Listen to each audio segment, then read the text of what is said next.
பள்ளத்தாக்கின் லீலி புஷ்பம் வாசம் வீசுது, சாரோனின் ரோஜா மணமணுக்குது. பள்ளத்தாக்கின் லீலி புஷ்பம் வாசம் வீசுது, சாரோனின் ரோஜா மணமணுக்குது. இயேசுவின் நாமமே பலத்த துருகமே, இயேசுவின் நாமமே பலத்த துருகமே. நீதிமானாய் அதற்குள்ளே நாளும் ஓடி மகிழ்வேன், நீதிமானாய் அதற்குள்ளே நாளும் ஓடி மகிழ்வேன். அவரது நீதியோ மகத்துவ பர்வதம், நெசரின் நியாயங்கள் மகா ஆழமானது.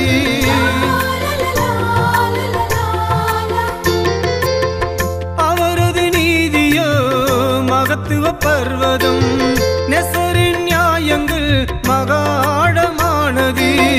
அவரது கிருபைகள் மிகவும் அருமையானது, அவரது கிருபைகள் மிகவும் அருமையானது.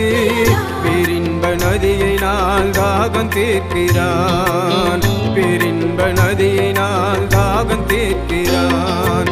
பள்ளத்தாக்கின் லீலி புஷ்பம் வாசம் வீசுது, சாரோனின் ரோஜா மணமணுக்குது.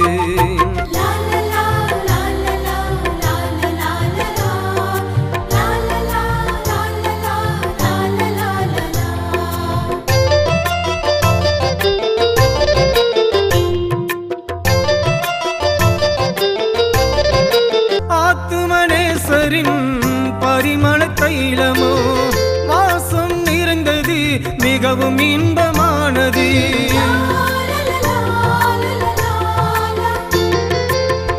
ஆத்துமனேசரின் பரிமள தைலமோ வாசம் நிறைந்தது, மிகவும் இன்பமானது. திராட்சரசம் பார்க்கிலும் மதுரமானது, திராட்சரசம் பார்க்கிலும் மதுரமானது. ஆவியில் களி கூர்ந்து நாள மகிழ்வேன், ஆவியில் களி கூர்ந்து நாள மகிழ்வேன். பள்ளத்தாக்கின் லீலி புஷ்பம் வாசம் வீசுது, சாரோனின் ரோஜா மணமணுக்குது. Praise the Lord. கர்த்தருக்கு ஸ்தோத்திரம். நம்முடைய ஆண்டவர் இரட்சகரமாக இயேசுவின் நாமத்தினாலே உங்களை வாழ்த்தி வரவேற்கிறோம். கடந்த வாரத்திலே யாக்கோப்பின் கர்த்தூனை பற்றி நாம் சிந்தித்தோம். அவன் கண்ட அந்த சொப்பனத்திலே ஏணியை குறித்து நாம் பார்த்தோம். அது நம்மை பூமியிலிருந்து பரலோகத்துக்கு ஏறி போக பண்ணுகிற ஒப்புரவாக்கத்தின் ஊழியம் என்று சொல்லி நாம் அறிந்து கொண்டோம்.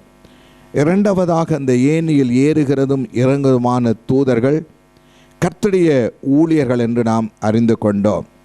எல்லாவற்றை காட்டிலும் நம்மை பரலோகத்திற்கு ஏறி போக பண்ணுகிற முக்கியஸ்தர் நம்முடைய கர்த்தர் என்று சொல்லி நாம் அறிந்து கொண்டோம். இன்றைக்கு அதனுடைய தொடர்ச்சியை நாம் சிந்திக்க போகிறோம். யாக்கோப்பு தான் படுத்திருந்த அந்த இடத்திற்கு லூஸ் என்றதான பெயர் இருந்ததாக நாம் வாசிக்கிறோம். ஆதியாமத்தின் புஸ்தகம் 28ஆம் அதிகாரம் 16ஆம் 17ஆம் 19ஆம் வசனங்களை நாம் வாசிக்க போகிறோம். யாக்கோப்பு நித்திரை தெளிந்து விழித்தபோது, மெய்யாகவே கர்த்தர் இந்த ஸ்தலத்தில் இருக்கிறார், இதை நான் அறியாதிருந்தேன் என்றான். அவன் பயந்து, இந்த ஸ்தலம் எவ்வளவு பயங்கரமாய் இருக்கிறது, இது தேவனுடைய வீடே அல்லாமல் வேறு அல்ல, இது வானத்தின் வாசல் பெத்தேல் என்று அவன் பெயர் வைத்தான்.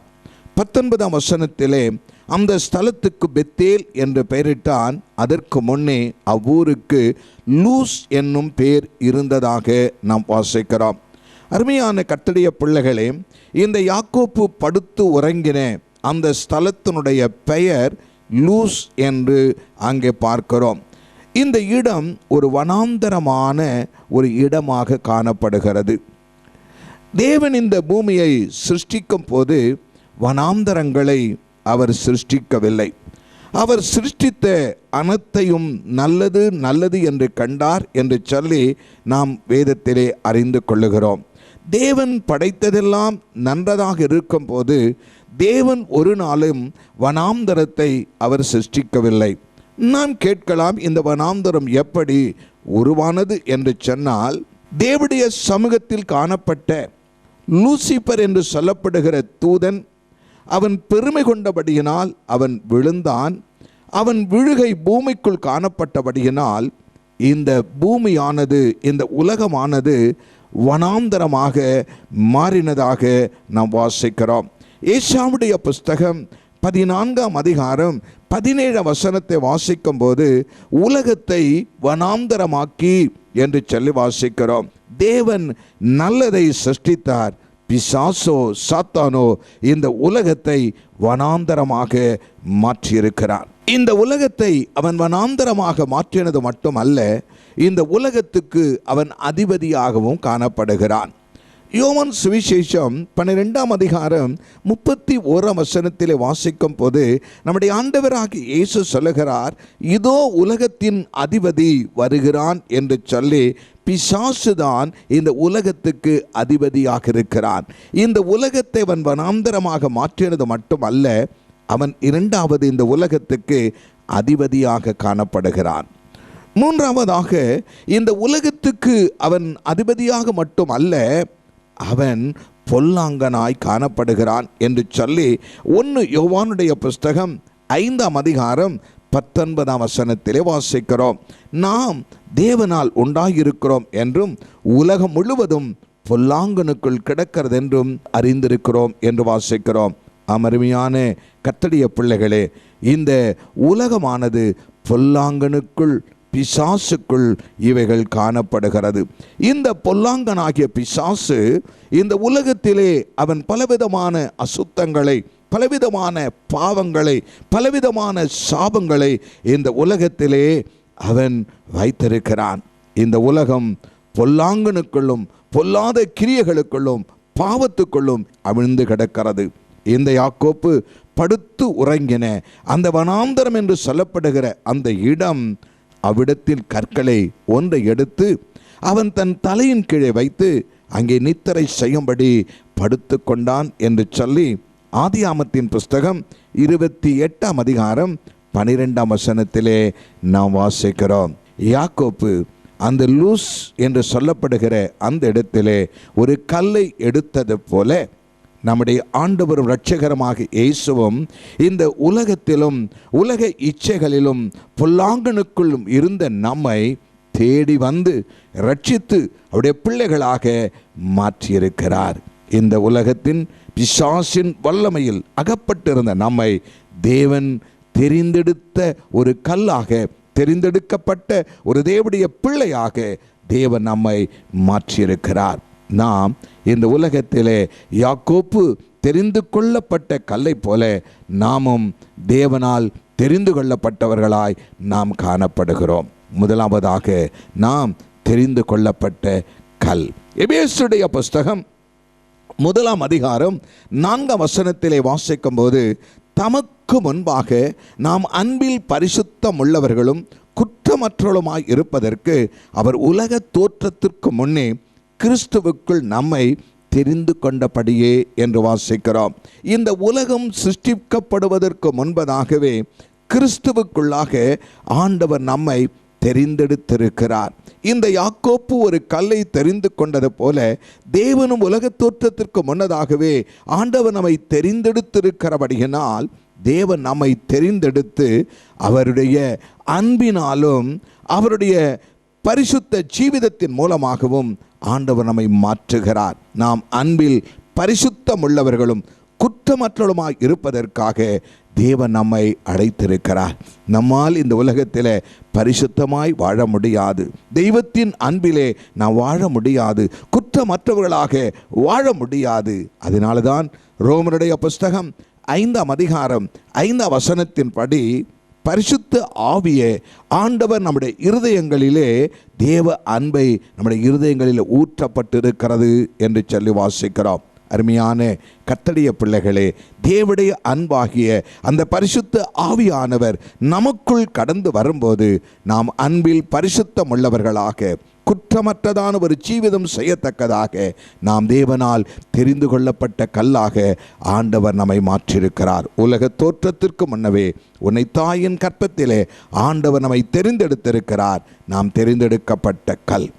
இரண்டாவதாக, இந்த தெரிந்தெடுக்கப்பட்ட அந்த கல்லை அவன் அதிகாலையில் யாக்கோப்பு எழுந்து தன்னுடைய தலையின் கீழ் வைத்திருந்த கல்லை எடுத்து அதை தூணாக நிறுத்தி அதன் மேல் எண்ணெயை வார்த்து என்று சொல்லி வாசிக்கிறோம்.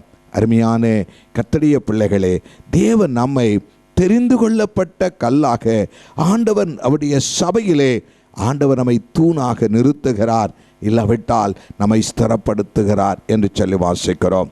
ரட்சிக்கப்பட்ட தேவனுடைய பிள்ளைகள் தேவனுடைய சபையிலே நாம் ஸ்திரப்பட வேண்டும் என்பதை இது நமக்கு வெளிப்படுத்தக்கூடிய சத்தியமாய் காணப்படுகிறது.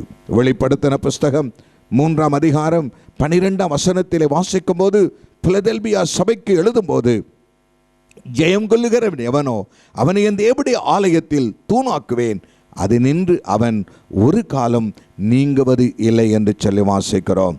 அருமையான கர்த்தருடைய பிள்ளைகளே, பிலதெல்பியா சபைக்குள் வந்திருக்கிற தேவனுடைய ஜனங்களை தேவன் ஜெயம் கொள்ளும்படி ஆண்டவர் அவர்களுக்கு உதவி செய்வது மட்டுமல்ல, அவர்களை தேவனுடைய ஆலயத்திலே தூணாக கர்த்தர் நிறுத்துகிறார். உன்னையும் தேவனுடைய சபையிலே தூணாக நிறுத்தும்படி கர்த்தர் விரும்புகிறார். இந்த ஆவிக்குரிய சபைகளிலே நாம் ஐக்கியமாக இருக்கும்போது, நாம் தூணாக நிற்கும்போது, ஆண்டவர் நம்மை ஸ்திரமாக ஏன் ஆண்டவர் வைக்கிறார் என்றால், பலவிதமான பாடுகளும் உபத்திரவங்களும் நம்முடைய வாழ்க்கையில் பிசாசின் மூலமாய் நமக்கு சோதனைகளும் கடந்து வரும்போது தேவன் என்ன செய்கிறார் என்றால், 1 பேதுரு 5ஆம் அதிகாரம் 10ஆம் வசனத்தின்படி, பாடு அனுபவிக்கிற உங்களை சீர்படுத்தி ஸ்திரப்படுத்தி பலப்படுத்தி நிலை நிறுத்துவாராக. ஆண்டவராக இயேசு வருகிற வரைக்கும் தேவனுடைய சபையிலே நாம் நிலைத்திருக்கும்படியாக, மரணம் நம்மை சந்திக்கிற வரைக்கும் தேவனுடைய சபையை விட்டு நீங்காமல் அந்த சபையிலே ஸ்திரமாய் இருக்கும்படியாக தேவனுடைய பிள்ளைகளாகிய நம்மை தேவனுடைய சபையிலே தூணாக நிறுத்த விரும்புகிறார். தேவனுடைய பிள்ளையே, நீ ரட்சிக்கப்பட்டிருக்கிறாயா? ஆண்டுடைய பிள்ளையாய் இருக்கிறாயா? உன்னை தேவனுடைய சபையிலே ஸ்திரப்படுத்தி ஆண்டவர் உன்னை பலப்படுத்தும்படி, ஆண்டவர் உன்னை சீர்படுத்தும்படி, உன்னை நிலைநிறுத்தும்படி கர்த்தர் விரும்புகிறார். இந்த கல்லை போல நாமும் தேவனுடைய சபையிலே நிலைத்திருக்க தேவன் நமக்கு உதவி செய்வாராக. ஆமென். இயேசுவே, நன்றியுடமை ஸ்தோத்திரிக்கிறோம். இந்த உலகத்திலே பலவிதமான பாவங்களுக்கும் அசுத்தங்களுக்கும் ஆண்டவரை பிசாசுக்கும் அடிமைப்பட்டிருந்த எங்களை உலக தோற்றத்திற்கு முன்னதாகவே எங்களை நீர் தெரிந்தெடுத்து எங்களை அழைத்து எங்களுக்கு ரட்சிப்பை கொடுத்து தேவனுடைய சபையிலே கொண்டு வந்து எங்களை ஸ்திரப்படுத்தி, ஆண்டவரை மரணம் எங்களை சந்திக்கிற வரைக்கும், ஏசப்பா நீர் மத்திய ஆகாயத்திலே ஆண்டவரை வருகிற வரைக்கும் இந்த தேவனுடைய சபை விட்டு நீங்காமல் ஸ்திரமாயிருக்க, உறுதியாயிருக்க வசன கேட்டுடைய பிள்ளைகள் ஒவ்வொருவருக்கும் நீர் உதவி செய்யும்படியாக ஜெபிக்கிறோம்ப்பா. இந்த உலக வாழ்க்கையிலே நாங்கள் அன்பிலே பரிசுத்தமுடையவர்களாக, குற்றமற்ற ஒரு ஜீவிதம் செய்யத்தக்கதாக வசன கேட்டு எங்கள் ஒவ்வொருவருக்கும் ஆண்டவர் அருக்கரகம் செய்யும், ஆசீர்வதியும். வியாதிகளோடும் பலவீனங்களோடும் வறுமை கஷ்டம் தரித்திரங்களோடும், ஆண்டவரே என் வாழ்க்கையில் ஒரு அற்புதம் நடக்காதா என்று சொல்லி ஏங்கி கலங்கி கண்ணீரோடு கூட உம்முடைய சமூகத்திலே ஆண்டவரை காணப்படுகிற ஒவ்வொரு பிள்ளைட வாழ்க்கையிலும் அவருடைய இருதயத்தை ஆராய்ந்து அறிகிற தேவன் அவர்களுக்கு ஒரு அற்புதத்தை கர்த்தர் செய்யும். இந்த நாள் அவர்களுடைய ரட்சிப்பின் நாளாக, இந்த நாள் அவர்களை தேவனுடைய சபையிலே ஸ்திரப்படுத்தும் நாளாக, கர்த்தருடைய வருகையின் நம்பிக்கையிலே அவர்கள் புதுப்பிக்கப்படத்தக்கதாக வசன கேட்ட ஒவ்வொருவருக்கும் உதவி செய்யும். நம்முடைய வருகை காயத்தப்படுத்தும். எல்லா துதி கனமகிமை உமக்கே நாங்கள் செலுத்துகிறோம். இயேசுவின் மூலம் வேண்டிக் கொள்ளுகிறோம், ஜீவனுள்ள பிதாவே, ஆமென்.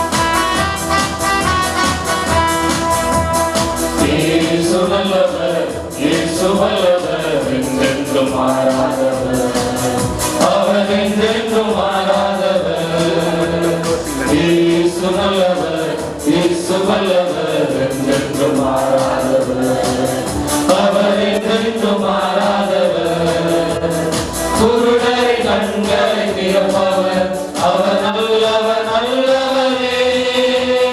செவிகளை திறப்பவர் அவர் நல்லவர் நல்லவரே. குருடரை